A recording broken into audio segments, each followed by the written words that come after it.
presents NCAA basketball from the Los Angeles Sports Arena. A backyard brawl. The 13th-ranked Trojans of USC against the 4th-ranked Bruins of UCLA.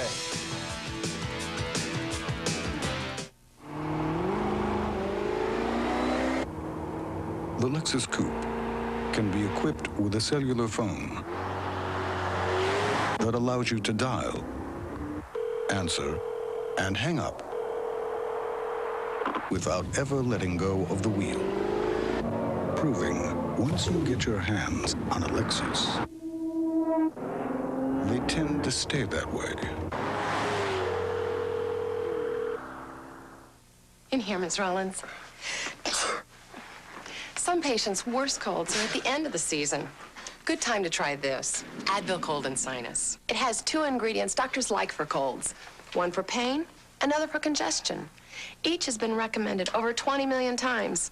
And they're both right here, without a prescription. And not a moment too soon.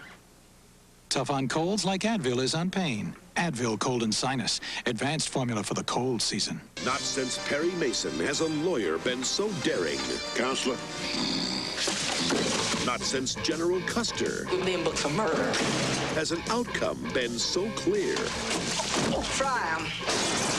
They needed the best. How long you been practicing? Almost 6 weeks. Whoa! What they got was The 2 Utes. Did you say Utes? Yeah, 2 Utes. My Cousin Vinny. What is a Ute? Rated R. Sneak preview tomorrow night in select cities. 5, 4, 3, 2. And we are underway. To the back. Oh! With a little showtime ball. The 3 again. He hits.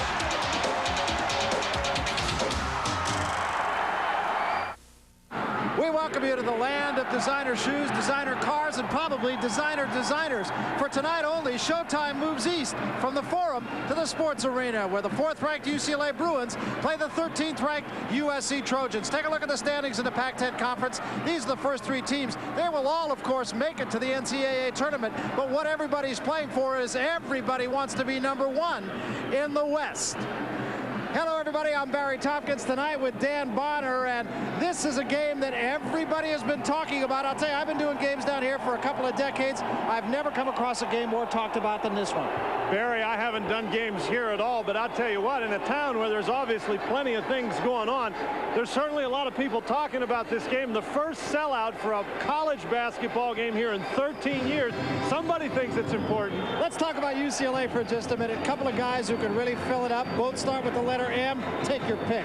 Well, that's right, and I'm sure that the Southern California Trojans would pick neither, but McLean and Murray, one of the best forward combinations, if not the best offensively in the country. You see McLean deadly from 15 to 18 feet, and Tracy Murray at 6 feet 8. 51% from three-point range. That's unheard of, but they've got other guys too, and one of them is Ed O'Bannon. O'Bannon, of course, very highly touted out of high school, but had that terrible knee injury. He's back now. You can see his numbers are picking up in recent games. He could be a critical factor tonight. Well, you start looking for heroes on USC, and I'll tell you, there's one that just jumps out. He jumps out at everybody, Harold Miner. You don't have to look very far for the key guy for the Southern California Trojans. It's Harold Miner. His last 4 games, even better than the ones that preceded that. He averages 27.5 on the year. He shoots the ball more than twice as much as anybody else on the team, but he's not the only guy. This Trojan team has a number of role players. Yeaman Sanders is one of them. The last time against UCLA, the inside guy who doesn't score very much, had his career high 20 points. He had 10 rebounds. UCLA cannot afford for one of those guys to jump up and bite him. Well, USC won the first meeting between these 2 teams at Pauley Pavilion, and they won it big. UCLA is mad. How do they play when they're mad? According to their coaches, very, very well. You can teach your kids the fun of basketball from the right techniques to the right attitude with the help of a great coach and ESPN home video. Legendary UCLA basketball coach John Wooden shows you how to teach your kids all the basics, plus the importance of mental attitude to build confidence and the enjoyment of the game. To order Teaching Kids Basketball for just $29.95, call 1-800-841-8900. Today, Tech Tread Shoe Corporation announced a major retail expansion in 25 U.S. cities. When I see a company that looks like a good investment, I check it out myself. We make it easier to follow your own lead. At Charles Schwab, I can get quotes, financial news, and when I make a trade, commission savings. Always there to give you just the help you need. Help yourself at Schwab today. Barry Tompkins with Dan Bonner back at the sports arena on the USC campus here in Los Angeles, just about set to tip it off between UCLA and USC. Let's take a look at the lineup for the visitors from UCLA just across town. Gerald Matkins will always get the tough defensive assignments, and he's got all he wants tonight in Harold Miner with Tarver, a good shooter, Butler, a leaper, Murray and McLean, whom we talked about a little bit earlier, and they are coached very ably by Jim Herrick. Herrick in the midst of his finest season. He's got his game face on, doesn't he? Jimmy's ready to go. Take a look at the lineups for USC. They come off a very big win against Stanford this past weekend. Cooper has really been, interestingly enough, the go-to guy when it's really got to crunch time. Not Harold Miner, the all-world player who can score without question. Cooper very steady and particularly so under pressure. George Raveling says, you know, I really like this team. No matter how far we go, I'm having the most fun I've had as a basketball coach. And it really shows. Dan, let's talk about the game notes in this one. Well, you look at UCLA, they're obviously at number 4 in the country. They're having a tremendous season. You can see they outscore their opponents by 15 a game, but they've lost 3 of the last 4 to USC. USC very tough in this building, and why is USC having the kind of year they are? Well, 182 three-point field goals certainly helps. And the atmosphere here, it really is. We were talking about this earlier, but it's like an atmosphere back in the ACC where you live and do so many games. It's an atmosphere like at Kentucky or at Oklahoma State where I've been. The place is really alive. And I'll tell you, in Los Angeles for college basketball, that's an upset. George Raveling said when he came out, he was going to have to check, make sure he was in the right place. USC opens in a zone defense. It's not a straight zone. It's really a combination defense. They play some man-to-man, some zone. Mitchell Butler from the baseline. Butler, of course, with tremendous athletic ability, and that's one thing in the first game UCLA did not do very well, and that is get the ball inside that defense. Sanders with a big screen caught Tarver. They try to get it down low. There's the first turnover of the game. Murray into the paint with a leaner. That is something that UCLA wants to do. They want to try to jam it inside. And they've been successful on the first 2 trips, but that transition game is something that USC is going to have to cut off. You don't want to have to deal with Tracy Murray in transition. Nice look down low. Going to get a foul reaching in from behind on McLean. Of course, Barry, the 2 big guns, McLean and Murray, play inside on defense, and one way to neutralize offensive weapons like that is to attack them on the defensive end and draw fouls. Yeaman Sanders had a huge game. His best game as a collegiate against McLean. Cooper outside. Tarver might have got a piece of that. It comes down underneath the Miner.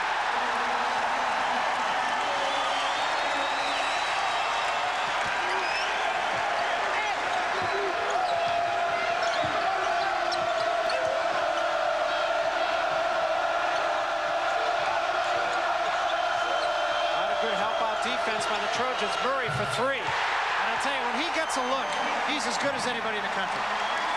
George Raveling certainly in that zone defense knows that he's got to find McLean and Murray, and that time just a breakdown on the part of the Trojans. You cannot leave Murray that wide open. And a jam by Sanders.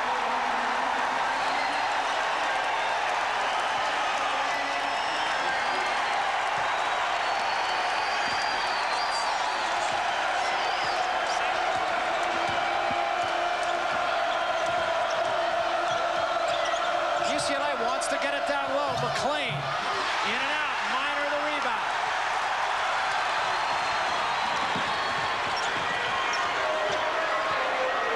Notice Matkins finds Miner right away across half court. Stepping in front nicely. Mitchell Butler steps in front of Sanders, but no help. And the jam by Boyd.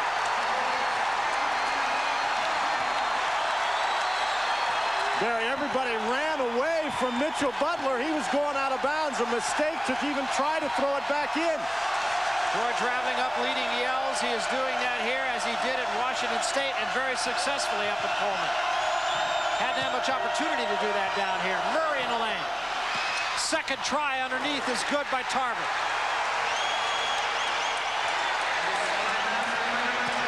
I'll tell you what, if the referees are going to try to call any fouls, they're going to have to toot those whistles with a lot of energy because it is very, very noisy in here. Cooper steps in, gives it up nicely to Sanders, swatted away, but a foul is called, reaching in on Tarver.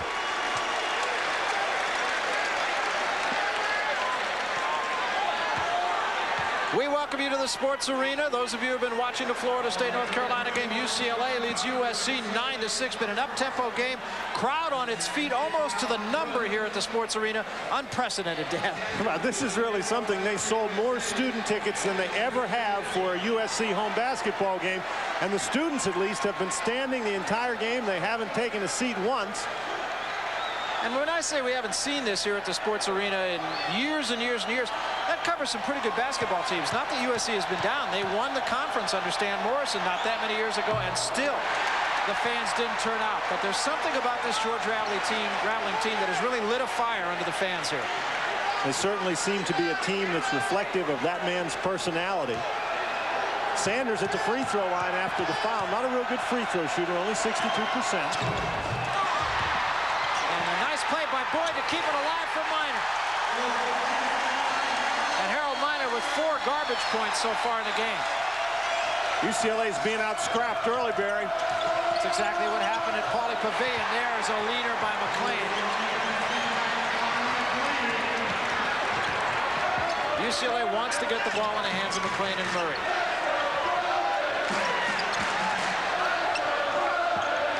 That's Boyd. I think UCLA will give him that shot. I think so. That did not look very good.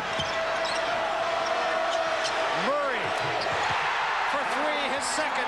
That's where he's most dangerous with those threes in the transition game. You've got to find Murray. He's now got 8 points. You've got to find him in transition and match him immediately. Realize how many potential #1 draft choices we're watching in this game? Cooper can't get it to go. USC all over the boards. Glenn picks up the loose ball. It's too long. They'll have a third try from Minor. Looks down low nicely to Boyd, and he's hammered.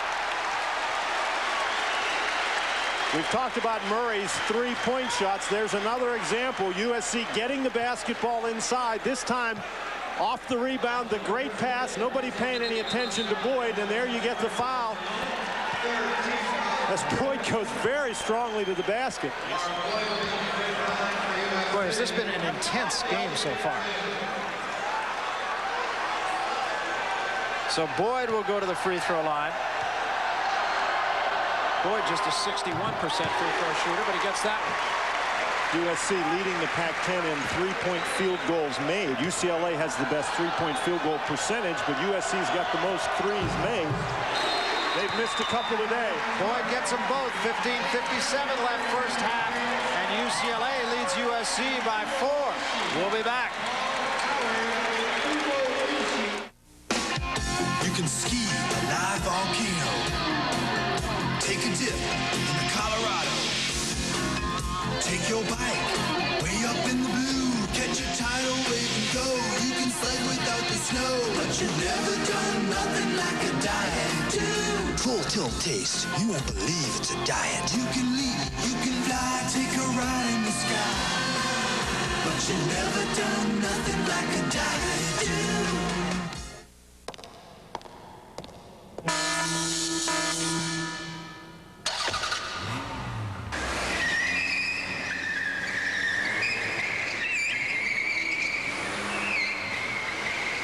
A laser is so precise, even the Lexus ES300 sports sedan is bound to trip one of the beams. After all, you have to get out sometime. VHS camcorders just got into shape. The new Sharp Slim Cam, the smallest, lightest, full-size VHS camcorder in the world. Noticeably sleek, slim, and fat-free. With all the great features of the big camcorders. 12:1 zoom, 1 lux, shoulder stability, and uses VHS tapes that fit right in your VCR. The Sharp Slim Cam, the world's smallest full-size VHS camcorder. It's the great new shape in camcorders. You know, Jim Herrick is in his finest season as UCLA basketball coach, but when he spoke with Dan Bonner a little bit earlier, he remembers the USC loss distinctly. Dan, you never forget a loss, I'm going to tell you that. So all the things that happened to us last game, we'll try to counter with our, make a change, adjust to what they did to us last time. But basically, we just got to play a little bit better. We had a horrible game, and they were terrific. And you got to come out and contain Minor and Cooper and Sanders and rebound the ball and get back on defense. You expect to win. Matkins missed a three-point shot, but a second try. The pass from Murray to Tarver underneath for the basket. USC had done a pretty good job on the boards prior to that time, but Cooper, as secured the ball, was falling down, lost it. That was the second offensive rebound in the game for UCLA. USC has 4.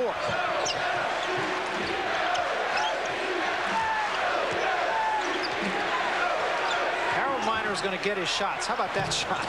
That was not a very good shot. Matkins in pretty good position. Any other coach in America would say, are you kidding? But Miner can stick those. And so could Gerald Matkins stick that 3.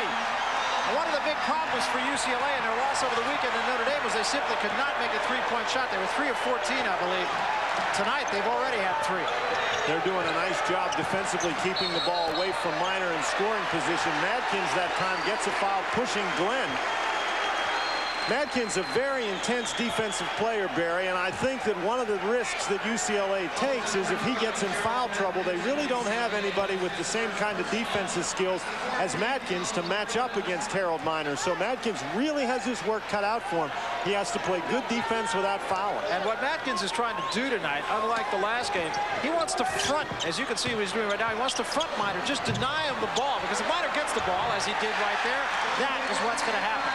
Matkins didn't block him out. Miner goes for the offensive rebound, and Matkins was out beyond the three-point line, standing and watching. Your defense doesn't stop until you get the ball. Miner has 6 points, and they've all been on second chances. Down low to Murray. Nice look that time by Mitchell Butler. And he's fouled and will go to the line. Murray did a tremendous job getting position inside, but all that work by a big guy inside is meaningless unless your guards can swing the ball around the defense and get you the ball when you're open, and UCLA did a great job. That's a dimension of Murray that we have not seen before this year. He was strictly a perimeter player and a wonderful perimeter player, but now at 6'8", he could post you up. So you got a real defensive problem. Particularly a team like Southern California that simply does not have any big guys inside. Yaman Sanders at 6'8" is as big as they go. Boyd at 6'6". The next tallest guy is Harold Miner. He's 6'4" or 6'5", so USC very small. Murray with 9 points, and that should be interference, but it's not. They say it was not on the rim. That was awfully close. That incidentally was USC's first foul of the game.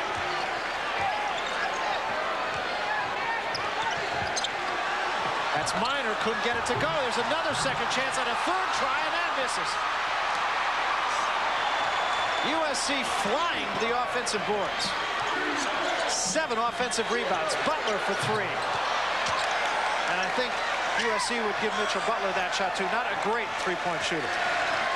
I think USC needs to take the ball inside some, Barry. They had success early in the game. You don't want to, by making a couple of three-pointers, get away from your game plan, which is to go inside. Yaman Sanders blocked that time by McClain. McClain giving Sanders a lot more respect this time than he did in the first meeting. Sanders made McClain pay. McClain noted for his offensive, not for his defensive skills, and Sanders certainly had a big game. This time, however, Sanders turning. It's actually Tracy Murray who gets a hand on the basketball. McClain gets the rebound.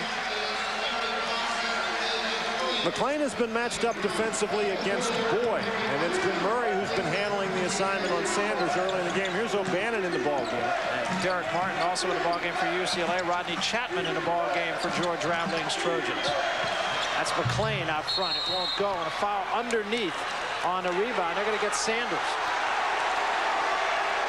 That is something that UCLA wanted to do. They wanted to try to get Sanders and Boyd who are prone on occasion to get in foul trouble to commit.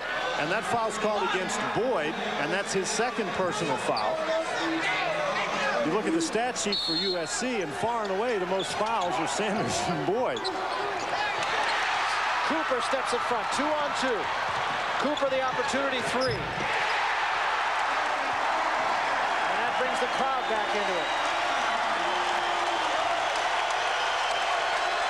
Both these teams like to play in transition, Barry, and you just got to find those three-point shooters and get a hand up.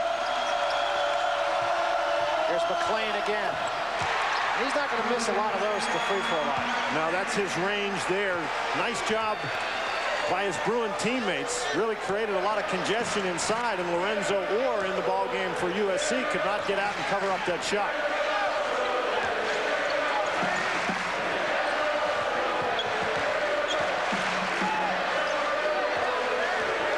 This is a tough matchup for Murray.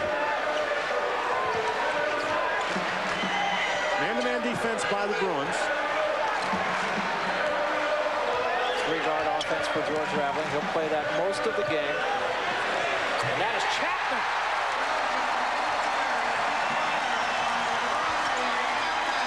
It is a game of 3-point shots right now. Here's another one. Murray.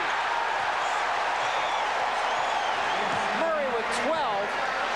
4 threes so far. George Raveling went out on the court almost to the three-point line, yelling at Boyd.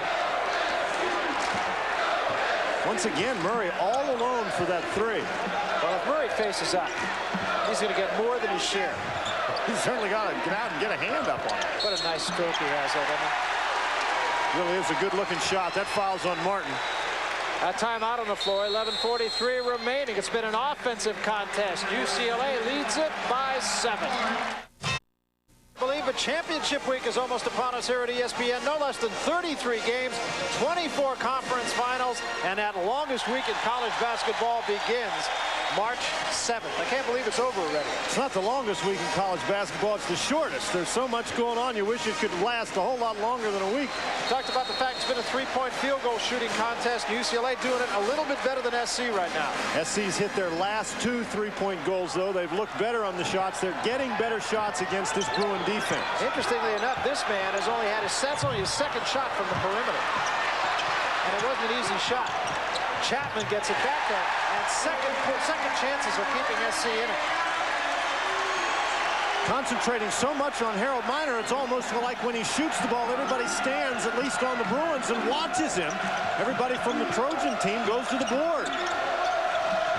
8 offensive rebounds for the Southern California Trojans. Murray with another shot, it won't go, and a rebound down to Sanders. Chapman again for 3. And Matkins clears. These teams can really get up and down. Much more of a transition game, actually, than I thought it would be, to tell you the truth. USC, of course, playing that 3-guard offense. Much more room for Miner to maneuver in a transition game. That's Derek Martin for 3. That's 5 3-point baskets for UCLA. What a contrast to their game at Notre Dame. They couldn't find the basket from 3-point range. Matkins really working hard against Miner. He forced that pass. Excellent defensive player, Gerald Matkins. And they'll give Miner that shot. The problem is, Miner will make it. Matkins was in pretty good defensive position, but Miner, wow. You know, here's the case of Matkins, it looks to me at least, is doing everything he can defensively against Harold Miner, and Miner's got 9 points.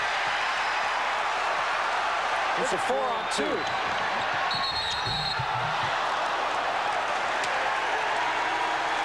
Now, Matkins just picked up his second foul, and interestingly enough, Barry, he has not fouled Harold Miner yet. He's picked up his fouls against other guys. USC really getting out in transition. Chapman doing a great job getting the rebound, turning, and headed down the court. And there's Matkins. He's actually trying to get out of the way. When you commit a foul, you like to get your money's worth. And Matkins, that was an accidental foul. You never want to commit an accidental foul. So they will give up a lot defensively with Gerald Matkins sitting on the bench. But he's done a tremendous job sticking close to Harold Miner, but as you said, Miner's got 9 points anyhow. Well, so you know, how much worse can it get? I love what they say about Harold Miner, that, and he says it himself. George Raveling was telling us earlier, the guys on his team, they'll have 3-point shooting contests all the time, and Harold Miner won't play in the 3-point shooting contests. And when the kids ask him why, he said, because I'm a scorer, not a shooter. And he is. You got to be able to shoot it a little bit to score. Well, he's a guy who's going to get his shots. He virtually has an unguardable shot because he takes that fall away even from 3-point range. Not a high percentage shooter. Here's Sanders going to the free throw line again. He missed his first 2, made those. You get the idea that he might go to the line a bit. Now here's USC changing it up a little bit with some half-court defense. A little 2-1-2. O'Bannon trying to look low to Zimmerman, and stepping in front nicely was Chapman. Boy, is he giving Raveling some good minutes. Pulls up for the 3, wide open, won't go. Sanders tried to save it, knocked it out of bounds to UCLA. He didn't get that, Barry, but that's the kind of hustle that has typified really both teams in this game, but particularly USC. They're really getting after the basketball. And that's exactly how they won the first game at Pauley Pavilion, by the admission of the UCLA coaches. They just out-hustled it.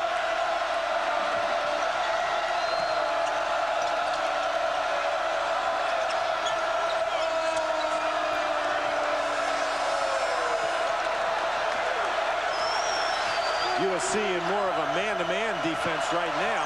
They actually are changing on the fly here. George Raveling, you can see him in the back of your picture there at the top of your screen, doing a lot of direction as the play goes on. McLean's going to get fouled and score. Boy, was that a tough shot.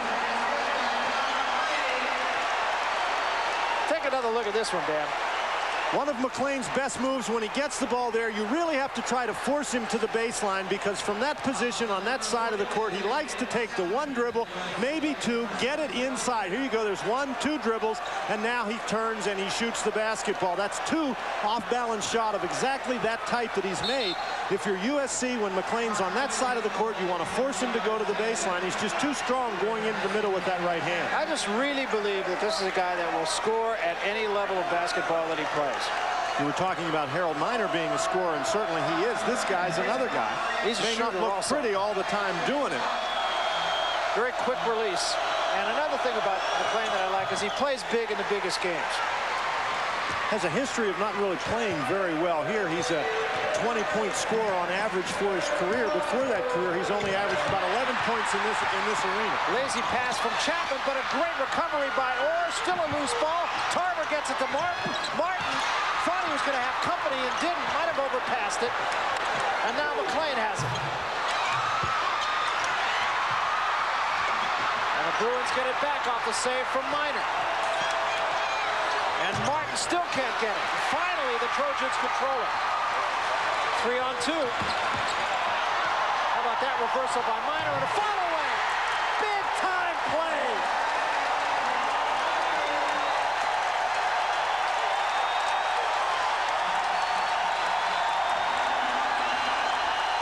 Look at George.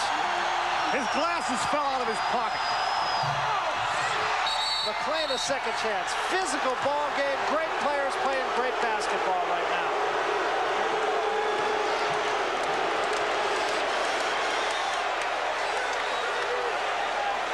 With the crowd at a fever pitch, with George Raveling jumping up and down, Boyd knocks the ball away from McLean. Martin gets it inside, somehow gets it up on the board. McLean doing a great job. He could have stood out in the corner and watched, but instead he gets himself to the hoop. Now you talk about a big-time play right there. Freezes the defense with that between-the-legs dribble. Exactly the shot that you're talking about, Barry. A fall back and to the side. You cannot stop that. That is just an amazing sequence. Oh my. Murray, the no-look pass. That was the problem. 7:57 remaining first half. UCLA 31, USC 27. High intensity at the Sports Arena. Michigan's explosive Fab Five take it to the hole against Jim Jackson and Ohio State.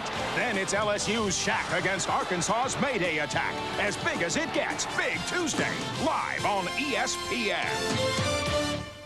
Wham ball. Wow. And wow. whistle, rock. There it is. Here they go. Boom, bam, bingo. Showtime. Yes, sirree. Oh, what a play. It'll count.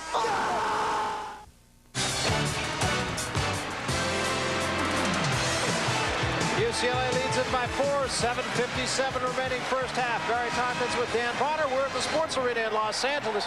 UCLA shooting at 55%, and that includes 5 threes. Well, that's why UCLA is winning this basketball game, because USC has out-rebounded them 15-7. Harold Miner has 5 field goals in the game, and 3 of them are off offensive rebounds. So UCLA shooting the ball very well, particularly from three-point range, and that's why they're ahead in the game.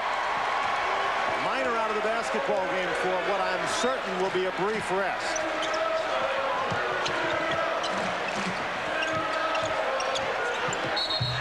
The jumper this time by Sanders won't go, but another foul. Take a look at the scoring leaders in the Pac-10 conference this year, and we're looking at 3 of them right here. Harold Miner, 27 and change. Murray, 21 points just about. McClain at 20.5 points a game.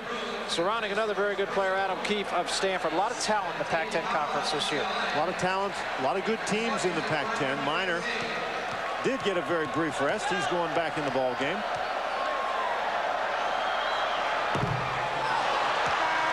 Sanders has been very aggressive on the offensive end inside, Barry, and USC has been able to get him the ball. He hasn't scored a field goal. Well, he did have 1 dunk, but off an offensive rebound, but out of the offense, he doesn't have any field goals, but he has picked up a couple of fouls. He could really help his team by making these free throws. Well, you said Harold Miner would get a brief blow. 17 seconds there. Interestingly enough, in the USC victory in the first ball game, he only played 26 minutes because he was in foul trouble. Back to that zone defense.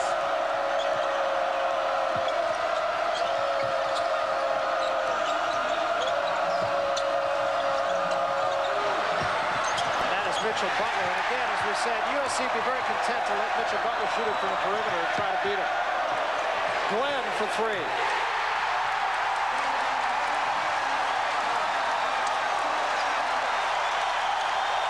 Tied at 31. UCLA had a 9-point lead in this game. Tarver tried to get penetration and traveled. And USC with a chance to take its first lead. UCLA is not being very patient on the offensive end of the court, Barry. The game is a transition game, but once you get it across half court, you need to have some patience. I think UCLA, with the size advantage, if they would have some more patience on the offensive end, they would be able to get it inside, but they're really trying to get to quick shots, and if it's not available in transition, you've got to move a little more slowly. Behind the screen, that's Cooper. And a second try again. But this time it's controlled by UCLA. Ward just couldn't hang on to it. Got a hand on it nicely. Got a good position again on the offensive boards. McClain the penetration, and the leader won't go. Murray gets it back. He tries it. Count the basket, and he'll go to the line. You know, Barry, I talked about McClain and how McClain would penetrate toward the middle from the opposite side. Well, even from this side of the basketball court, the near side of the court, he puts it on the deck. He likes to go to the middle. You have to stop that play. Murray with the offensive rebound and the lean in, and there is Sanders with a personal foul. This game doesn't mean very much, does it? No.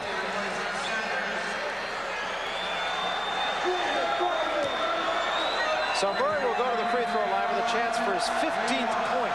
There's still 6 minutes and 25 seconds to go in a half. Boy, I tell you, the big-time players have played big time so far. That's his 4th three-point play. That one's one of the old-fashioned kind. Murray got a hand on that, knocked it out of bounds. Glenn saw Harold Miner all alone inside, and with the pressure UCLA's been applying, you could just see his eyes grow wide.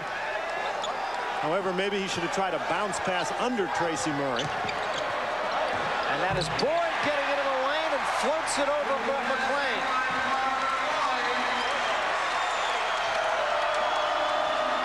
Boy, nice catch. But then he lost it out of bounds. McClain did a great job getting position. Caught the ball momentarily, but then couldn't control it. So once again, SC with a chance to take the lead.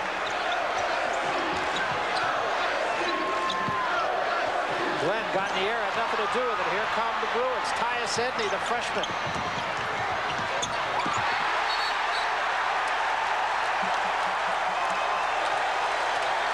Phil Glenn knocked it away from Tracy Murray. 5 unforced turnovers now for the Bruins.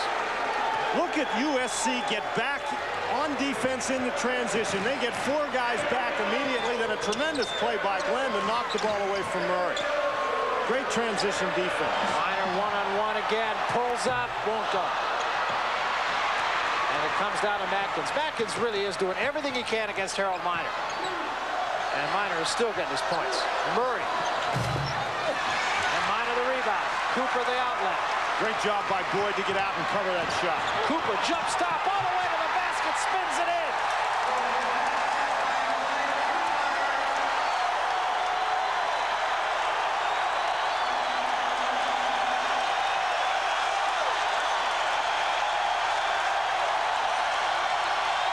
First time USC has had the lead in this game.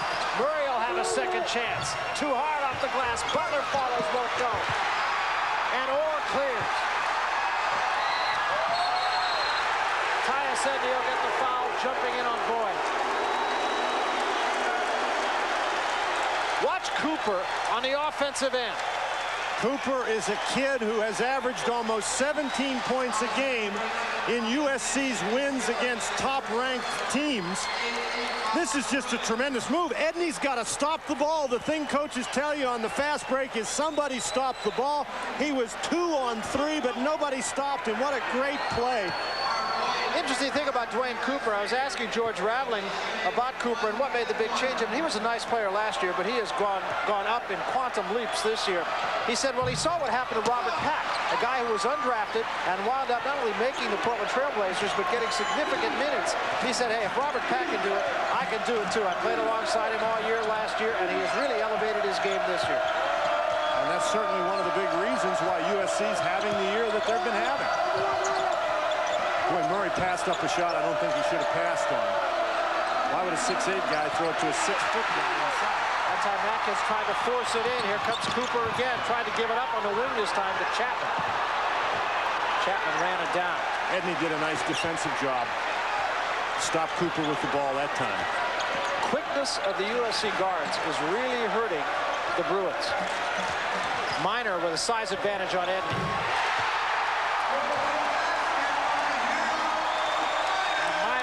13. And USC. Oh, what a play by Minor! Big time play by Minor on the defensive end. Cooper at the offensive end for 3. Did he finish it?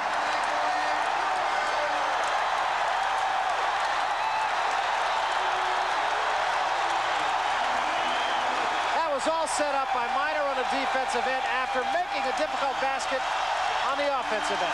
Straight man-to-man for Southern California. Orr gets the foul. And Cooper is asking for a rest. George Raveling doesn't see him, but Cooper is asking to come out. USC has played with incredible intensity in this basketball game. And they're on a 30-15 run. USC leads it by 6, 40-34.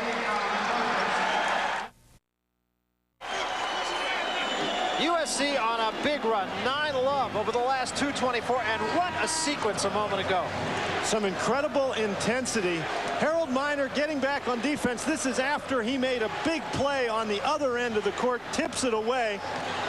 Chapman gets the fast break started. That's nearly an NBA three-point shot that Cooper just drills.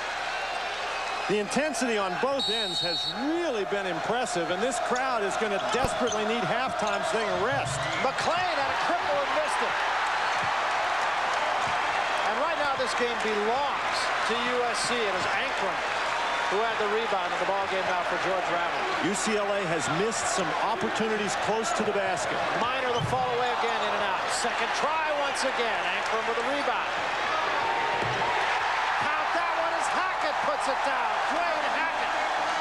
UCLA is getting beaten to death on the offensive boards. Well, we talked about the quickness of the guards, and it's showing itself on the defensive end for USC. UCLA's guards only have 6 field goal attempts. You'd expect Murray and McClain to shoot most of the time, but 6 field goal attempts is really amazing. Here's this Minor play, the jump shot, and again, everybody's sort of watching Minor. The long rebound, Ankrum gets it. Another long shot, that time by Hackett. It's his first time in the game. Dwayne Hackett fills it up from a long way away. This is the kind of game, if you're on the bench, you desperately want to get in. It's a gut check time now for UCLA because they are being soundly beaten. Boyd really giving McClain all he wants. McClain rushed the shot, but Murray is there for the follow. Hackett didn't block him out. There's that size advantage of UCLA working on that particular occasion. Hackett just couldn't keep him away. USC really pushing it at the offensive end. Hackett again, a little fall away of his own. Chapman runs the rebound down. Gets it down low to Minor for the reverse stick. Wow. Boy, is he fun. Not only doing it, but doing it with a flourish tonight.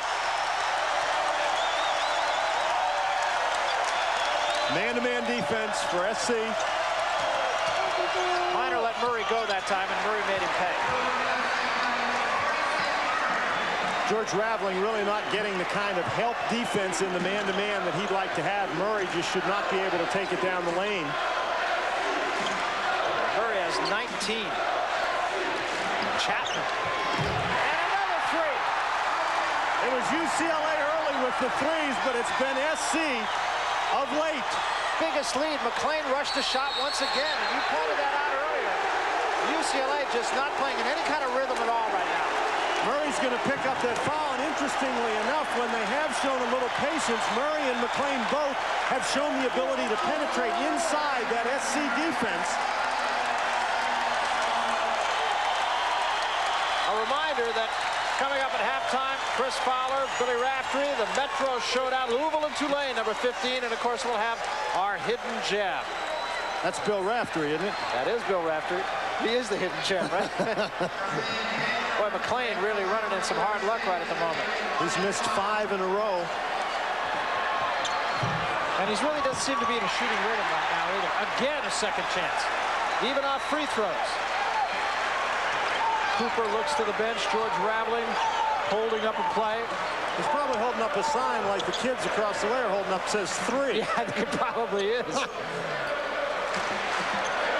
A minute left to go in the first half, and it's been a great first half of basketball. USC's quickness may be the biggest difference in the game, both on the offensive boards and certainly in the backcourt. 15 seconds on the shot clock. That's who we're trying to find. Yeah, I think that's what the sign said. Harold, fall away from the corner. That's a tough shot. That is a tough shot. That's great defense by Butler, who's all alone running down the court. They'll play for the last shot.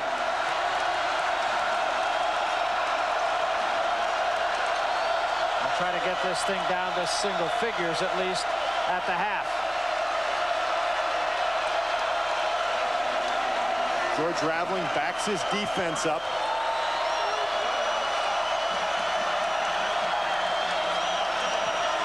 UCLA generally has tried to penetrate with Martin in a situation like this. Let's see if they do that this time. Martin with the ball. Comes around the Butler screen. There's the penetration. Gave it up that time. And Matkins now can't find any place to go. And Martin pulls up and sticks it. A 3 at the buzzer. Not quite the way they drew it up. Oh, it's exactly the way they drew it up, Barry. Are you kidding me? Martin gets a 3. Martin with the penetration was actually looking for McClain or Murray. This is the end of the play.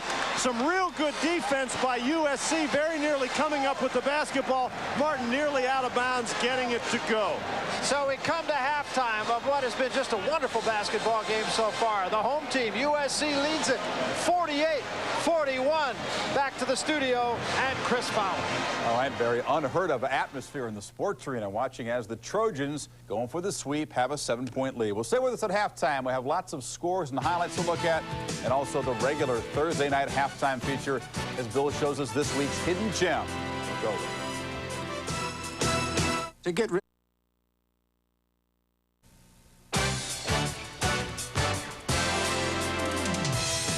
ESPN's NCAA basketball is brought to you by Bud Light. Everything else is just a light. And by Pennzoil, the motor oil that outperforms any leading motor oil against viscosity breakdown. BYU triumphed their 19th win on a split of the series with Hawaii this year, leading by 8 points at halftime. UTEP, Don Haskins closing in on career win number 600. They have a 6-point lead at Wyoming. New Mexico's been playing well, but Colorado State a 5-point lead at home at halftime in that one. Louisville has beaten Tulane 87-72. No sweep for Tulane and no 20-win season yet. And in the ACC, Georgia Tech pulling away from Wake Forest 66-51, 6:50 to go in that ball game. Great second half ahead. UCLA down by 7. Let's go back to Barry and Dan at the LA Sports Arena.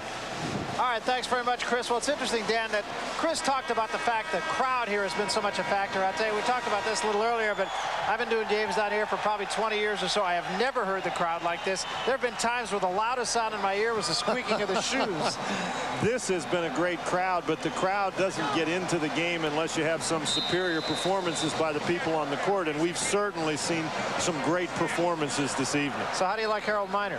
I like Harold Miner a lot. I don't know how anybody could not like Harold Miner. Harold Miner has 15 points in the first half, and he's got 5 offensive rebounds, 11 offensive rebounds total for USC. Here you can see Chapman hustling after the basketball. How can you not like a play like this? That's the only shot that he really had available to him, and he's got the ability to do it. For UCLA, Tracy Murray had a big first half, 19 points, and when he spots up for that 3-point shot and he gets a chance to get himself collected, he rarely, if ever, misses.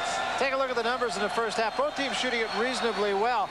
The rebounds, the edge, really, especially on the offensive end, is to USC. And they're also taking care of the ball. They are quicking UCLA. And one other significant factor, McLean did not score in the last 10 minutes of the first half. They have to have him be more of an offensive contributor. And SC starts off the second half just as they left off the first. Gaiman Sanders.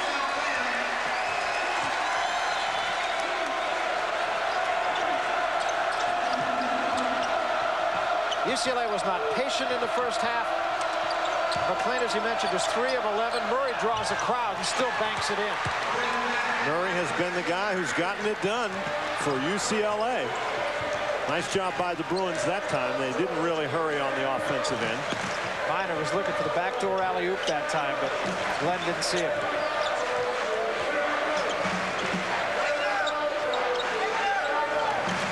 Mitchell Butler matched up against Gaiman Sanders. That's a foul. Miner got in the air. Interestingly enough, Miner, you talk about his prospects as an NBA player, and they are certainly wonderful, but he'll learn that when he gets hit on the arm, he's got to let it go. They're going to call that a pass, and I think that's fair. You can't say he was shooting the ball on that particular occasion because he threw it to the floor. He said he was shooting it, but it fell on deaf ears. Murray on a switch now matched up against Miner. UCLA will switch any chance they get. Got a foul underneath there, going to go against Mitchell Butler. We talked about Butler being matched up inside against Sanders. Butler, while he is a tremendous athlete and a tremendous jumper, only 6'5". Sanders at 6 feet 8 or 9 has a substantial advantage in there. Interesting story. Mitchell Butler came out of a high school with just 400 people. The coach of the basketball team was a woman. He's a 3'8" student at UCLA. He's going to do just fine. Thank you very much. Butler, coming out of high school, came out at the same time as Tracy Murray and Harold Miner, all from this area. Butler, interestingly enough, was considered to be the best of the 3 players.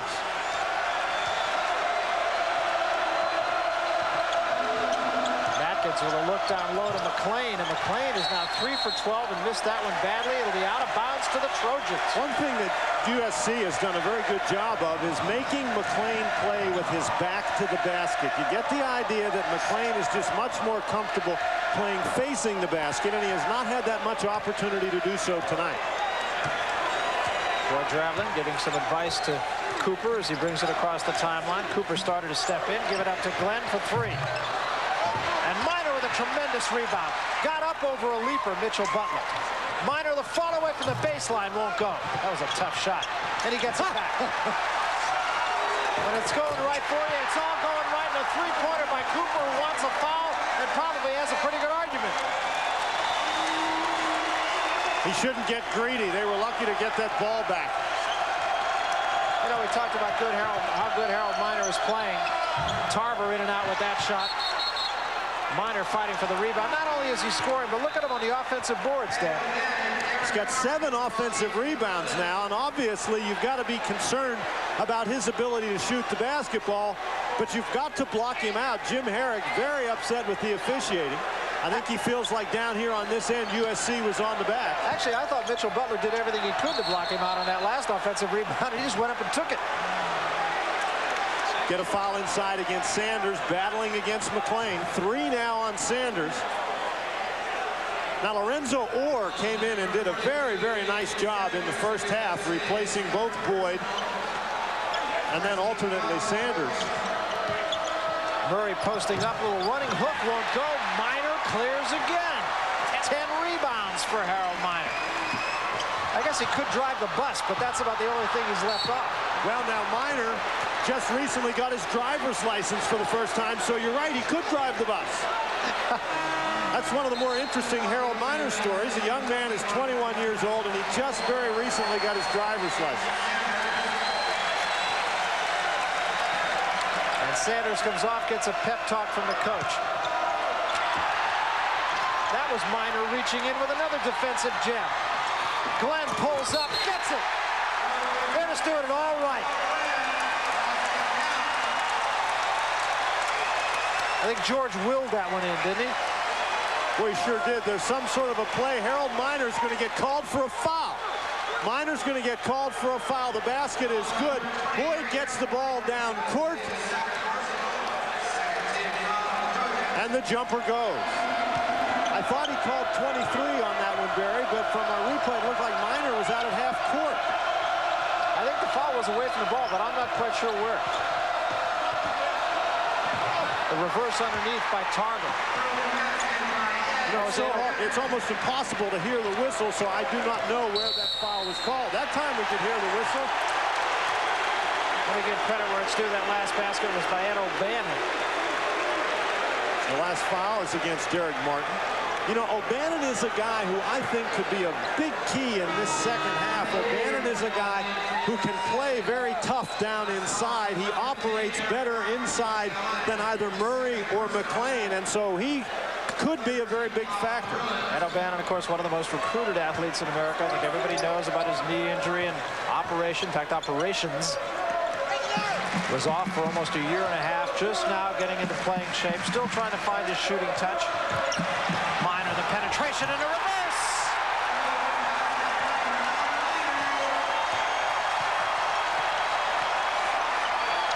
This is a highlight film.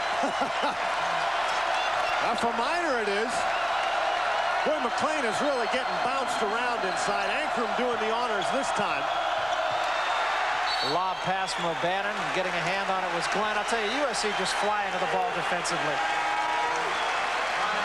Harold Miner hasn't had too much opportunity to get to the basket. This time just beats Madkins on the baseline. Nobody really gets over to stop him.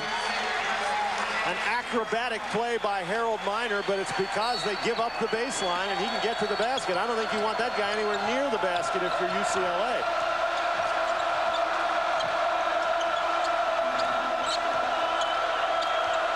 Chapman at 6'3", matched up against Murray at 6'8". UCLA being a little bit more patient in this second half. McLean missed another one. And Miner gets another rebound. Did he go up and get that? He's going to have like a quintuple double in this game. Chapman missed everything. Miner gets it back. I checked that. It was Orr who got it back underneath. Orr just has the same hairstyle or lack thereof as Miner. There's George Raveling with us holding up his signs again. We can see that one. It says 38. McLean has now missed 7 in a row. USC doing a great job preventing McLean from getting a very good look at the basket. Miner wants to shoot it. Does. Can't get it. And here's another offensive rebound. Credit Orr with keeping that alive for Boyd. And a foul. Orr is a tremendous leaper, and he really got up over top of everybody that time. This shot by Minor, this follow-away is a really tough shot that creates a long rebound, or maybe went over the back of McLean, but his great leaping ability gets him up there. Murray with the foul. Boyd scrapping after the basketball. That's 3 now on Murray. There you see the offensive rebounding story. USC just totally out-scrapping UCLA on the backboards at this point. So Boyd at the line, rolls it in. Couldn't have got any more of the rim than he got. Somebody ought to tell him the idea is not to hit the rim, but to get it in the net. He did both. Twice. So Boyd gets them both, and USC right now is flat beating UCLA. 14-point game, 15:08 left. We'll be back. USC 59, UCLA 45, and this right now is in the category of a whooping. 15:08 left. A reminder that later on tonight, women's basketball, USC and Washington. Washington still ranked 23, Pac-10 conference in women's basketball, pretty tough this year too. Both those teams incidentally looking up at Stanford and California. There's Don McLean. You can see what a tough night he has had. He has not scored a point in the last 15 minutes, so he got all 7 of those in the first 5 minutes of the ball game. And USC, after starting a little slowly, 49-26. USC comes out with pressure. Once again, their quickness really having an effect, just totally disrupting UCLA's offense. And the officials making the change. Charlie Range had a better angle on it than Bobby Sidoff. Sidoff yields to Range, and it is SC's ball, and I think that's right. The quickness of USC coming out of that timeout with a half-court zone trap that they hadn't showed the entire game, and UCLA just not doing a very good job handling it. This guy's really helped out a lot. Boy, a little move on McLean. He walked. Yes. A little too many moves on McLean. Well, Boyd's got 8 points in the basketball game. Sanders has 7 points in the basketball game. Cooper's got 11. Chapman has 8. USC is getting a lot of contributions from an awful lot of different people. Harold Miner, of course, has had the big game, but everybody else is stepping up as well. Yeah, Harold's getting a lot of help from his friends. Murray faces up, and he's got 23. And for the first time tonight, the UCLA press, which served them very, very well in that first game. Oh, they had that time Orr wide open under the basket. Did they back it out? I'll go into the half court a little bit. Trojans very comfortable in this. Chapman missed the 3. Second try again. Boyd, the leader, won't go. Third try, Orr won't go. And here come the Bruins. They got a 4-on-2 if they hurry here. Murray, the opportunity. Travel.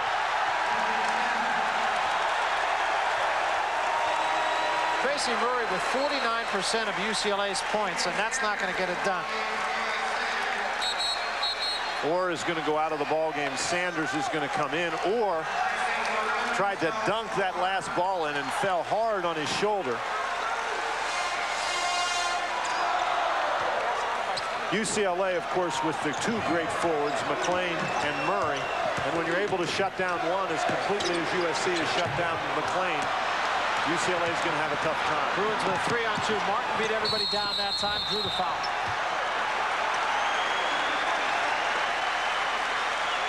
As active as this crowd has been, and with the great intensity that USC has played, you get the idea, Barry, that this game is well out of reach for UCLA, but it's not. It's a 12-point basketball game, and UCLA trailing by 12 in a game where McLean really hasn't gotten started yet. If he could get it going, UCLA could get right back in this game. Martin has a chance to cut it to 10. McLean had a game very similar to this, actually, in UCLA's win over Stanford earlier this year in Palo Alto. He just, well, he was sick that day, but he just didn't make an appearance until about the last 5 minutes, and then he made all the clutch points down the stretch. He's that kind of player.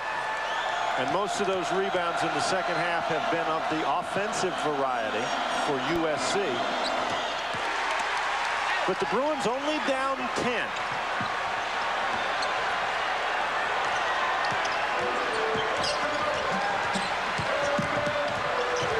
Defensively by UCLA. They might have. Well, if nothing else, that press has really slowed USC down. USC has beaten it, but they've settled down into a half-court basketball game after beating the press. Their transition game has been so good tonight. But that's a good change of pace by Jim Herrick. Nice pick that time by Boyd, but it couldn't free Harold Miner. And again, Matkin's really doing a good job on Harold Miner. Despite, you look at Miner's line, he's got 17 points in the game. A lot of them are on second chances. And when Miner was playing him head up, he hasn't scored that much. Martin's going to pick up that foul as Cooper takes it very aggressively to the basket. Third foul on Martin.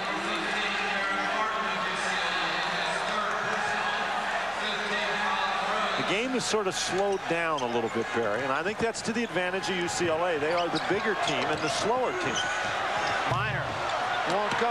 Miner again. 8 offensive rebounds, 12 rebounds, and 19 points for Harold Miner.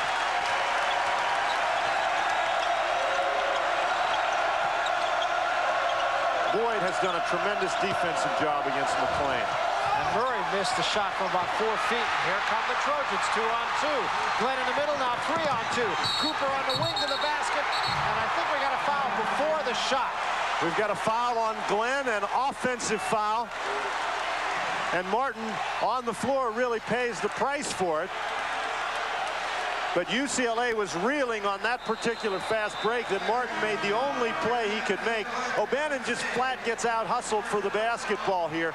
Martin does a great job. Glenn's got to stop, and he didn't stop.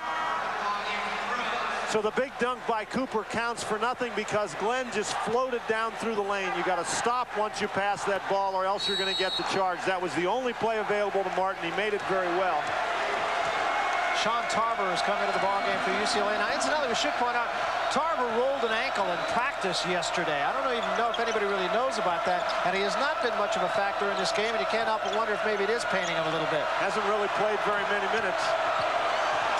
McLean. And that breaks a long dry spell for Don McLean. McLean really worked to get that basket. Very physical defense by Boyd.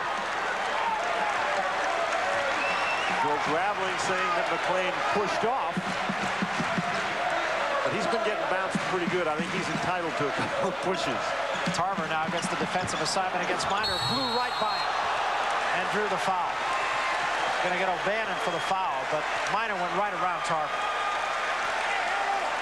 Miner not only showed good quickness getting to that baseline, but once he got to the basket, McLean and O'Bannon were standing there waiting for him, but he took the ball up through the both of them. So Miner showing you not only quickness, leaping ability, but some tremendous strength. He hasn't been to the foul line tonight, interestingly enough. Yeah, first free throw attempt. And with as active as he has been, particularly on the inside, that's pretty surprising. That's a routine that you'll see Harold Miner do every time he shoots a free throw.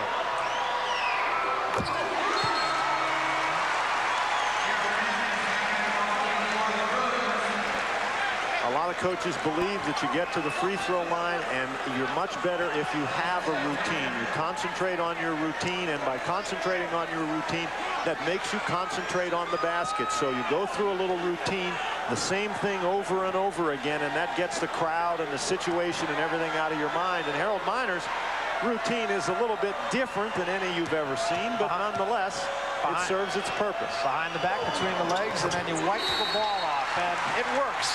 I might try that. 11:41 remaining in this one. 63-51. USC continues in front.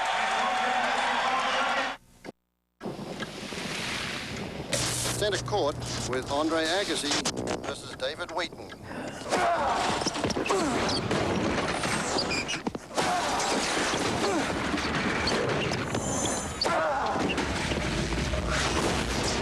Nice shoot.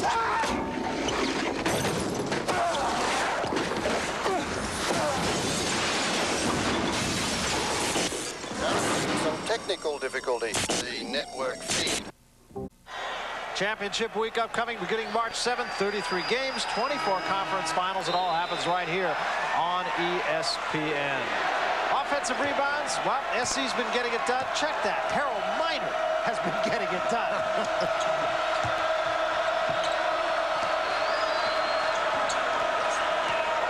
Gold press by USC, drops back.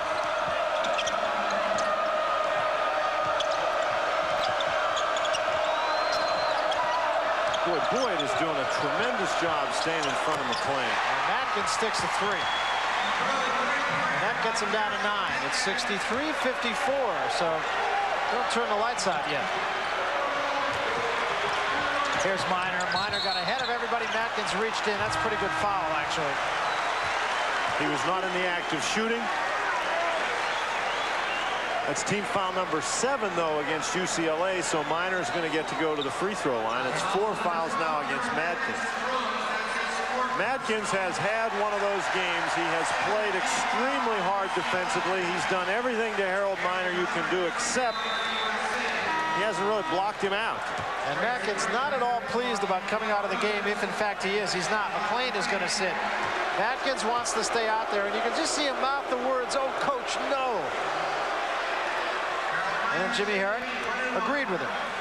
Of course, Matkins has not had the assignment on Minor by himself. When Minor cuts through the lanes, UCLA has been switching, and maybe that's been one of the problems for the Bruins. With so much switching, nobody's really got the assignment. Another second chance. Sanders can't get it to go, and a foul over the top.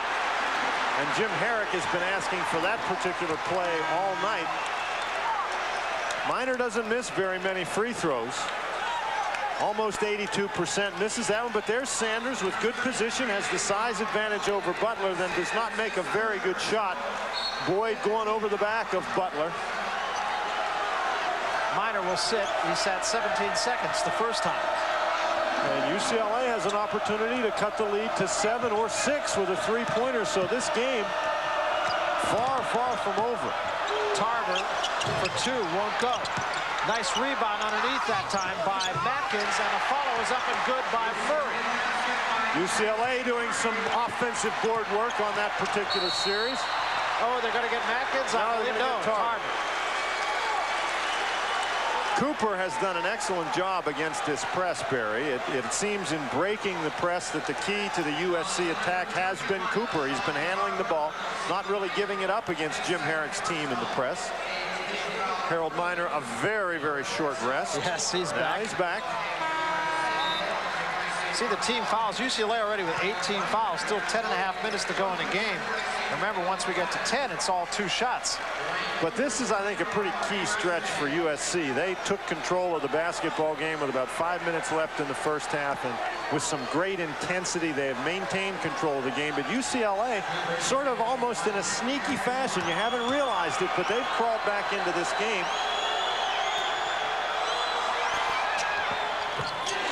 You saw Cooper, not a particularly good free throw shooter, but I really think that was a significant basket. We are at the Sports Arena, and it is a sold-out Sports Arena. That in itself, a first in the last 12 years. I'm Barry Tompkins with Dan Bonner. We're watching the number 4-ranked UCLA Bruins against the number 13-ranked USC Trojans. Trojans lead it right now by 9, and Cooper at the line to try to make it 10. And Butler rebounds. Well, Martin had a chance, decided to take it in instead, and threw up a tough shot. That's going to be off of USC. It'll be the Bruins' ball. Barry, that was an excellent point. Martin has the wide-open jumper and elects to take it to the basket and shoot it. All he does is draw the defense. That's pretty good play by Chapman. Jim Herrick asking for a foul, but I don't think there was one. However, UCLA controls the offensive rebound, and they have an opportunity to cut it to 6. Tarver gets into the lane and puts one up. I believe that Minor got a hand on it, but Tarver with the second chance. And it's a 6-point basketball game, Barry. Minor, nice look underneath to Orr with a reverse, in and out. Butler the rebound. Here come the Bruins.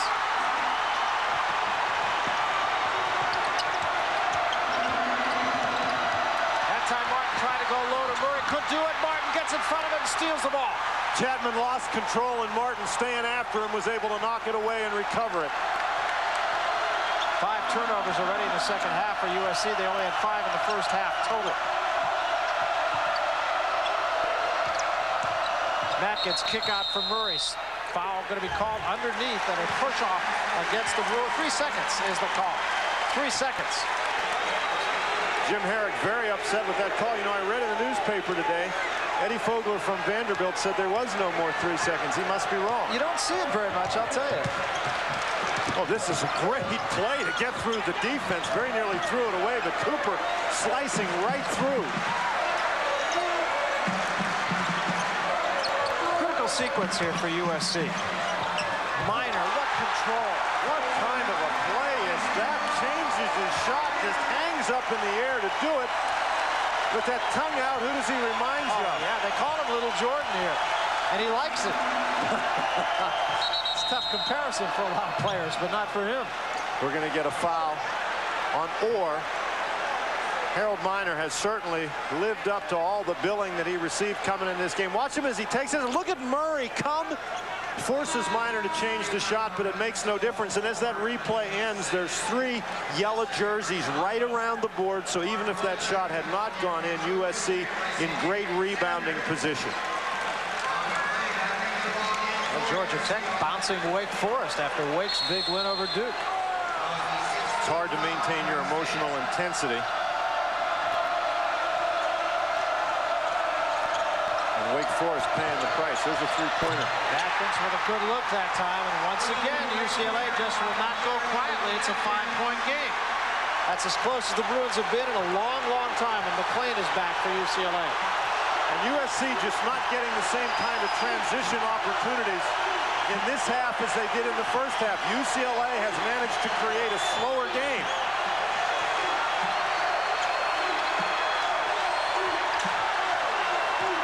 Cooper behind a Boyd screen. McClain cuts him off. Cooper for 3. Too hard. The long rebound run down by Chapman. The long rebound has really been a factor in this ball game, but USC with their great quickness has just about gotten to every one of them. Three-point shooting, of course, creates that.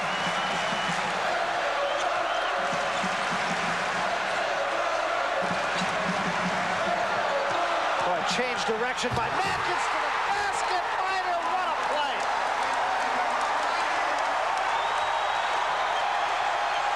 What a crossover dribble by Miner. McClain on the offensive end is fouled.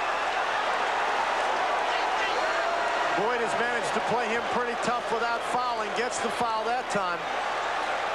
Matkins trying as hard as he can to stay with him, but that between the legs dribble, and then nobody comes to help. Butler, I guess, tries, but much too little too late. Miner just pushed the elevator button for a couple of floors higher than Butler could manage.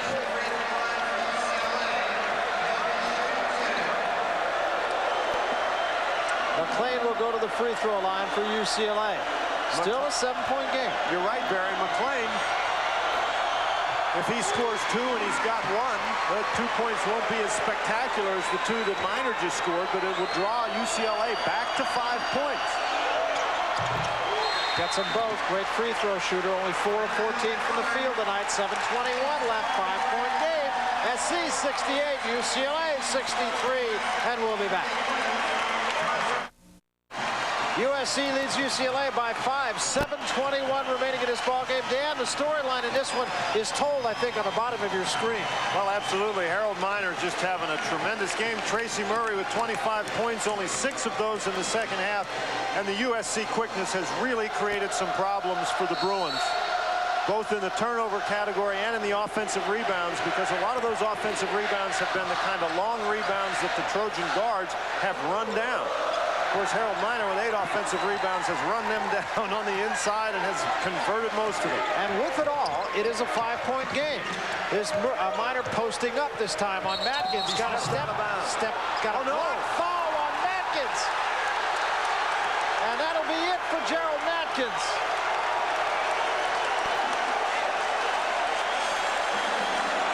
Matkins races over to the bench and sits down. He is not happy with the call. Obviously, this is the time of the game where you want to get the ball to Harold Miner. Matkins is bumping him the whole time, and there he gets that leg out, sticks that leg out. That is almost an automatic call. The officials have to look for certain things, and that is nearly an automatic call. As Miner goes by, Matkins sticks the leg out. That's a foul. And that's exactly what Bob Garibaldi is explaining to Gerald Matkins. Matkins is not a guy to fly off the handle. He is very calm, very polite, one of the true good guys in the Pac-10 conference, pleading his case with one of the really good officials, not only in the Pac-10 but in the country. Obviously, it's a very emotional game for both of these teams. It's a big rivalry. Matkins has played his heart out tonight. I think he probably felt that Minor hooked him, and maybe he did, but I think that the foul was made before Minor hooked him. When you're looking at post defense, the officials focus in on a couple of things, and one is sticking that leg out. The offensive guy swinging that arm is what they look at, the hook with the arm, and Minor didn't do that. Minor rolls it in. Now, the last time these two teams played, George Raveling's ball club made 17 of 20 free throws down the stretch to seal the win, and I think they're going to get some opportunities from the free throw line in this ball game. Georgia's team this year has won the close games, and that has not been a character of his USC teams in the past. Coming into this season, they have been in 32 games that were won or lost by 6 or less points. I should say they lost 32 games that were decided by 6 or less points in George Raveling's career prior to the season here at USC. I'll send you a note if you didn't quite understand that. We'd put that up on the screen, but it'll take 4 pages, Greg. The difference this year is that they're 7-0 in games decided by 5 points or less. That's what I was trying to say. There you go. We got it. Stepping in front of Sanders, race to the basket, forget it. Big sequence right there.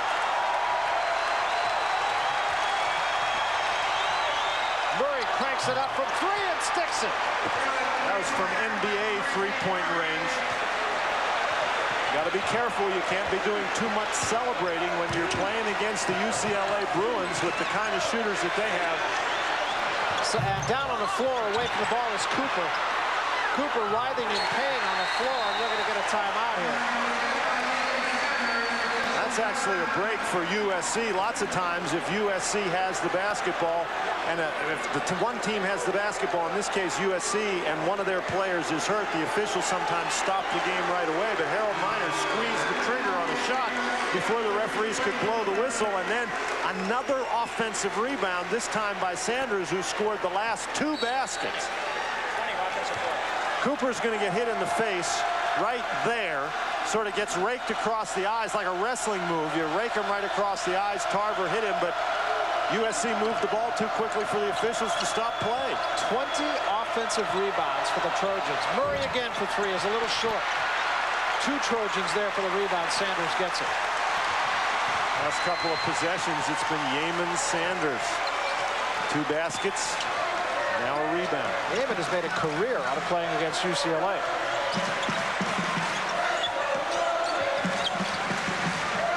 Now the problem for UCLA is they got to deal with this guy. We got a foul on Sanders. On Sanders, right, away from the ball. He bounced McLean.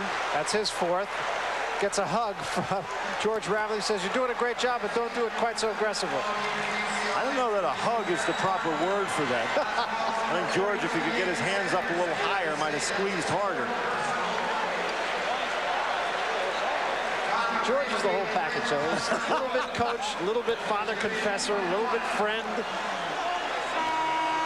a little bit disciplinarian. Doing a great job this year here. And he can work a room.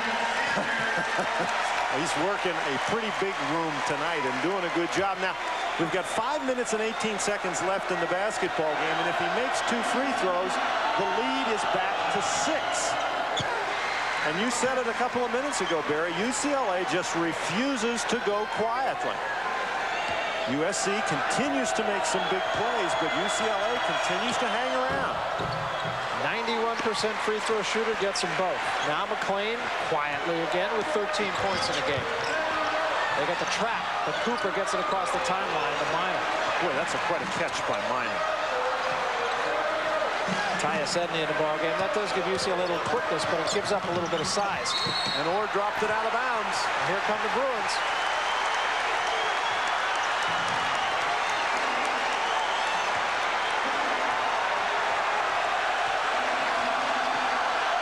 cut it to 4 or 3 with a three-pointer. Tarver behind the McLean screen all the way to the basket. And it is a 4-point game. And there is a world of time left. Miner asking for the ball over on this side of the court. I think if Harold Miner wants the ball, Cooper should bring it over here and give it to him. I'll tell you, Butler is right in Miner's pocket. That's a double dribble. All of a sudden, SC's composure getting a little bit shaky. I think you have to give credit on that particular play to Butler, who did a great job denying Harold Miner the basketball. Cooper had one place to go, and he couldn't get it there.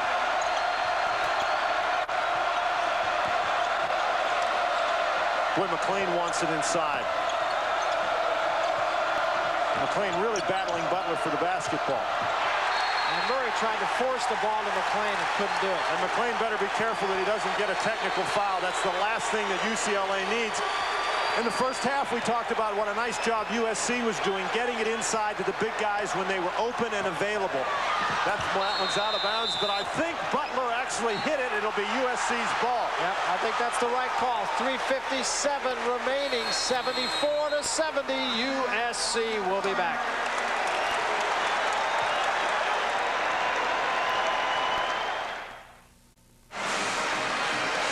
Thursday night, another triple header here on ESPN. We get underway in the Big Ten. Michigan State, number 12 in the country, against Northwestern at 7:30. Dan, you'll be in Houston for Texas and Rice. Tommy Pender's team playing pretty well right now.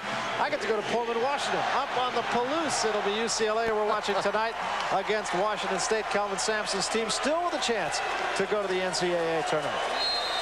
You really have to admire the way that UCLA has stuck around in this basketball game. They had every reason to fold. This crowd really against them. USC playing tremendously, but they have refused to quit in the basketball game, and they're only down 4.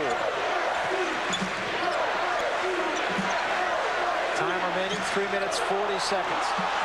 Miner may have gotten away with a walk right there. Butler doing a great job forcing him to give up the basketball. 15 seconds left on the shot clock. UCLA has really stepped it up a notch defensively. Now I think we're going to get a foul on Butler running through the screen. Yeah, and I mean he ran through the screen.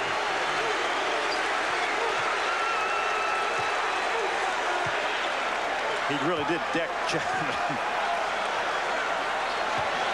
Now, I don't really think that that's a bad play. You know, if you're Chapman and somebody knocks you over like that, how serious are you going to be about setting that screen the next time? And I think that's absolutely right. He's just trying to, Butler just trying to shadow Harold Miner and just deny him the ball. Well, the last thing you want is Harold Miner with the basketball. So you stick Chapman on the line. He's only a 64% free throw shooter. Got that one.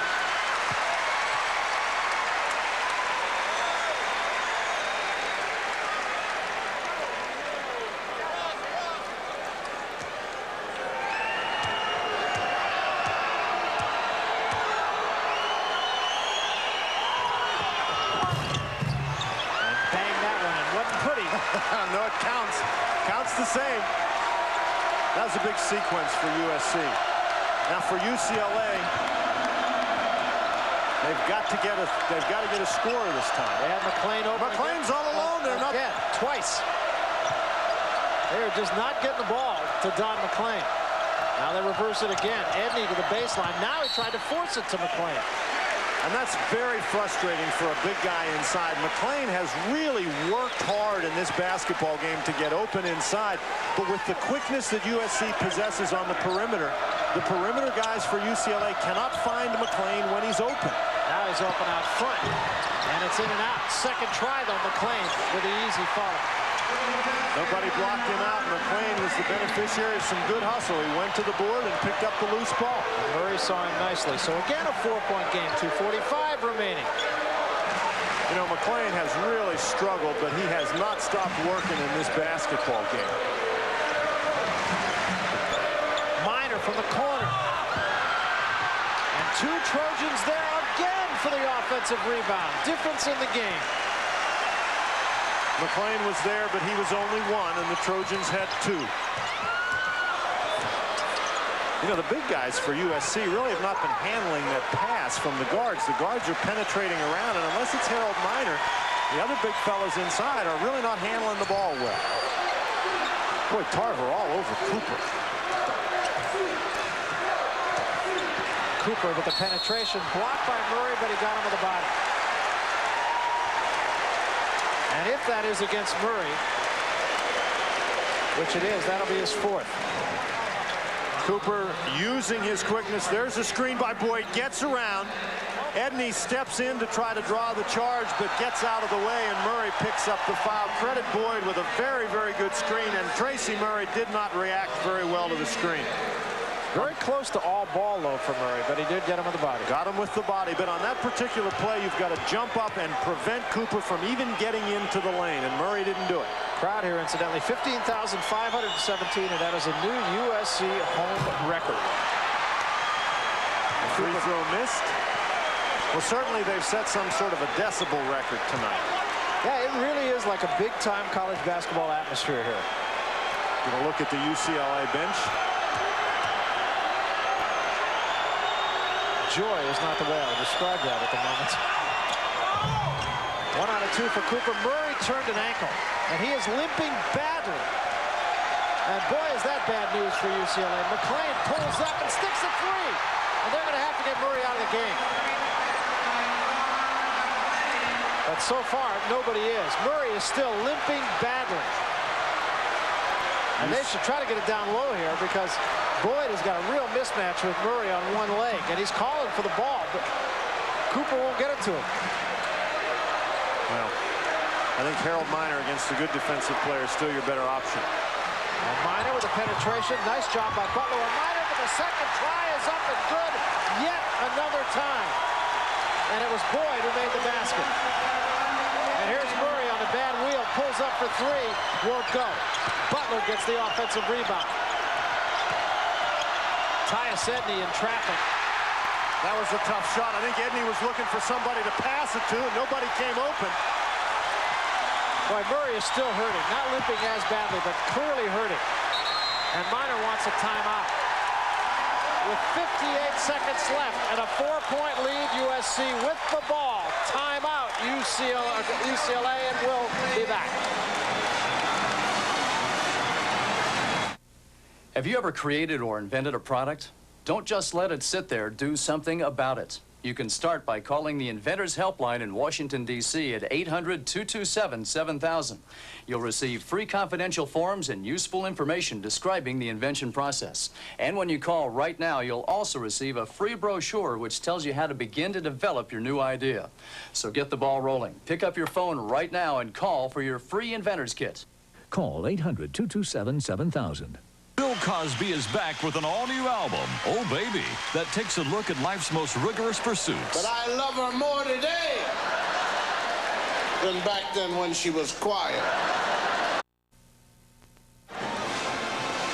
Well, Dan, you said this earlier, but USC is winning the close games this year. That really has been the difference in their season. All season long, they have won, and they have won games that it was very improbable for them to win. Miner made the floater at the buzzer to beat Ohio State by 2. Against Cal, they were down 7. Less than a minute to play, they came back and won. Against Cal, they were down 5 with 27 seconds left in the game. Washington, they made a comeback to win it at the buzzer. Against Stanford, that's a game last week they never should have won. They were down 8 with 1:30 to go. They only shot 37% from the field. They got out-rebounded by 20, and they still won the game. They have 23 offensive rebounds this evening. That's it. That is USC.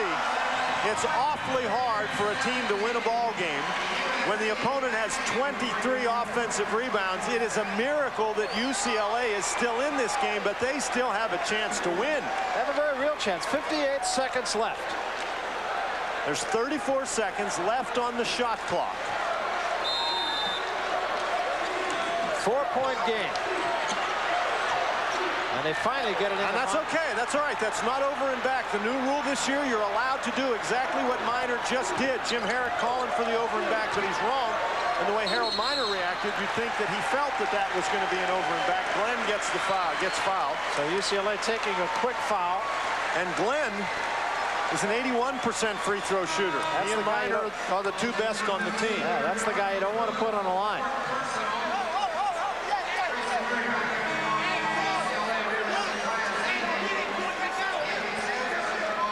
George Raveling sent Yeaman Sanders in the ball game and then changed his mind. But Sanders, you know, we said this was the kind of a game you want to be in.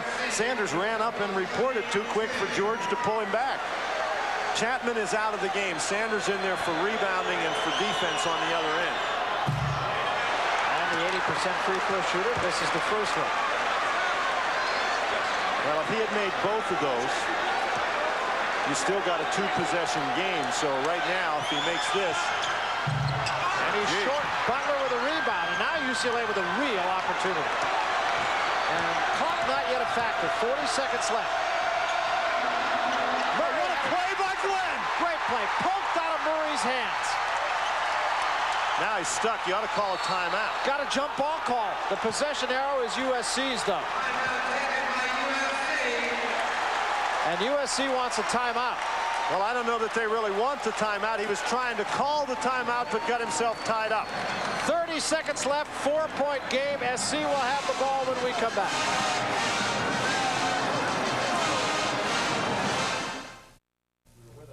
Update some scores in the Pac-10. An important game for Washington State as they try to go to 7-7 in the conference and 19-8 overall. Stanford leading by 10. Go back now for the final seconds.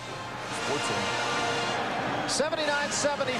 Tie-up was the call. The possession arrow points to USC. Timeout was called. 30 seconds left.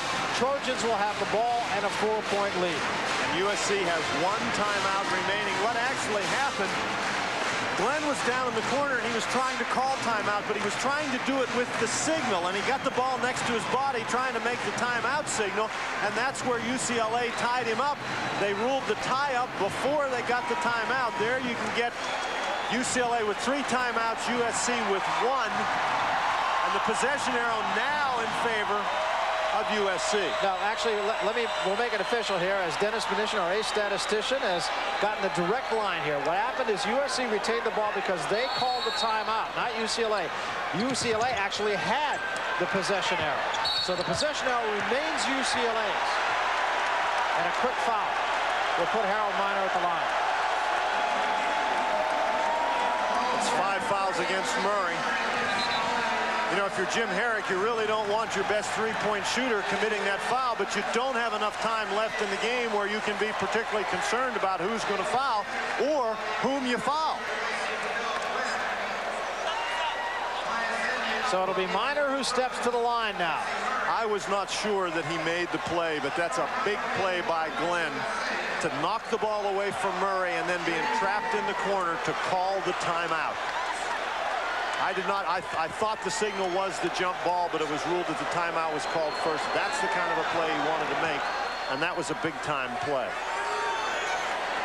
So Harold Miner at the line.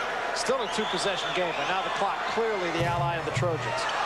Boy, and that's 3 in a row down the stretch here. Well, you know UCLA is going to run down the court and try to get the 3. This is the guy that George Raveling wants at the free throw line.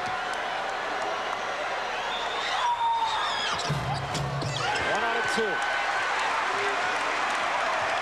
UCLA, he picked the dribble up, and that surprised me. Now Tyasende will get it across the timeline. Gets to Mitchell Butler. They'll let him take that. And he hits it off the front rim. Edney gets it back into the lane and has 2.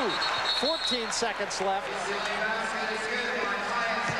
And it's a 3-point game, 80-77. Right now, we're going to take you back to the studio. We've got a 3-point game here with 14 seconds left, but let's jump off the track for a minute, get you back to the studio and Chris Fowler. All right, Barry, we'll come right back to you. But I want to tell you about a 1-point win for UTEP. The Bear, Don Haskins, picked up his 600th career win tonight in Wyoming. Also in the WAC, an important game for New Mexico's slim NCAA tournament hopes. They go into Fort Collins to beat the Rams 60-56. Tom Mees and Chris Myers right after the ball game with all the scores and highlights on SportsCenter. Back to Barry. All right, thank you, Chris. 3-point game, 14 seconds left. Still a long shot, though. 10 fouls now, so every free throw shooting opportunity for USC will be 2 shots. They certainly will try to take a quick foul here. And at this point of the basketball game, you've got to get the quick foul. But for USC, they've got the 3-point lead. So when they get those two free throws, they've got to make at least one to try to create the 2-possession game once again. For UCLA, you try to deny the inbounds pass. You certainly try to keep it out of the hands of Minor if you can do that at all. They certainly haven't been able to do that so far tonight. But if you're UCLA, if you don't get the steal on the inbounds pass, then you have to foul right away. And a reminder that as soon as we get out of Dodge, on SportsCenter, Chris Myers and Tom Meese will have the story of the Tar Heels and the Seminoles, that game that preceded us, an update on the condition of Wilt Chamberlain, and the Warriors versus Mr. Robinson. Warriors swept their first meeting down in Texas, lost last night, however, to Houston. And they just get it in. And no foul yet. Finally, a foul called on Tyus Edney with 10 seconds left. It will put Chapman at the free throw line. And Chapman is not one of the better free throw shooters. He's only 64%, so they got one of the guys they wanted to get. Did a tremendous job keeping the ball away from Harold Miner. There you see Dwayne Cooper at 60, Mark Boyd, who is in the ball game, at 61, Rodney Chapman at 64, and Chapman is the guy who's going to go to the line. With 10.8 seconds left in the ball game, Chapman looking to make at least one of these two to make it a 4-point game. Derek Martin, one of the 3-point threats in the ball game for UCLA. It's interesting for UCLA now. And now they bring O'Bannon on, who is a little bit more of a rebounder and a 3-point shooter perhaps, but with Murray on the bench, they really lose a big gun. Of course, Murray's the guy you want in the basketball game at this point. The first one is good.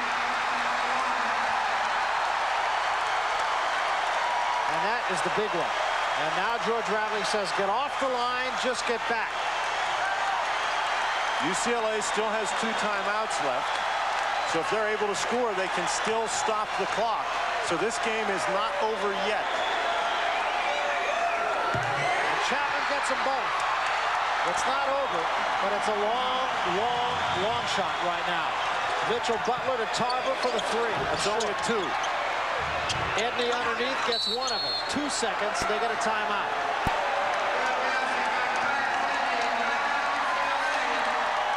So with just under 2 seconds left. Well, now if USC can simply get the ball inbounds, they win the basketball game because there's not enough time for UCLA. UCLA's got to make the immediate steal and hit the 3-point shot. We're in the parameters of the miraculous right now. Gerald Matkins, who fouled out a little bit earlier, joins his team's huddle.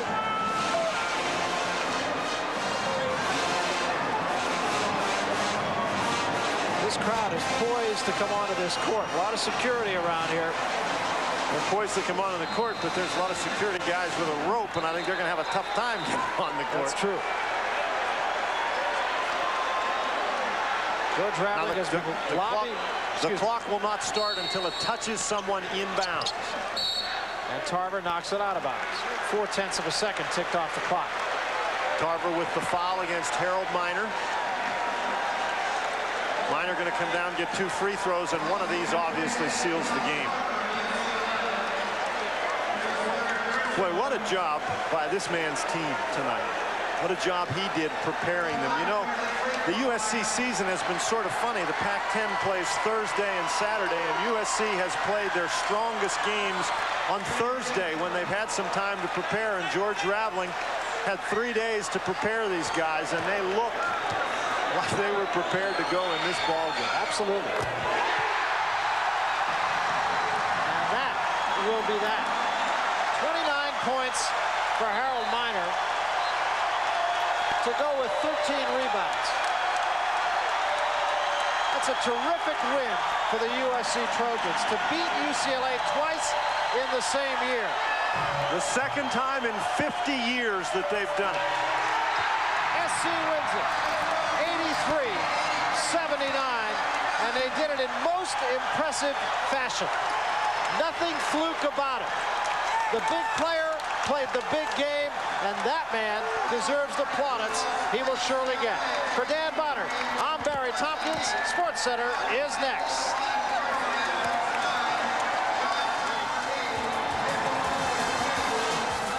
ESPN's NCAA basketball is brought to you by Subaru. It's what to drive. By Fujitsu, the global computer and communications company. Call 1-800-243-7046. By Midas, for mufflers, brakes, and shocks. Nobody beats Midas. Nobody. And by Nintendo. Get your daily dose of fun with Game Boy. Have you had your fun today?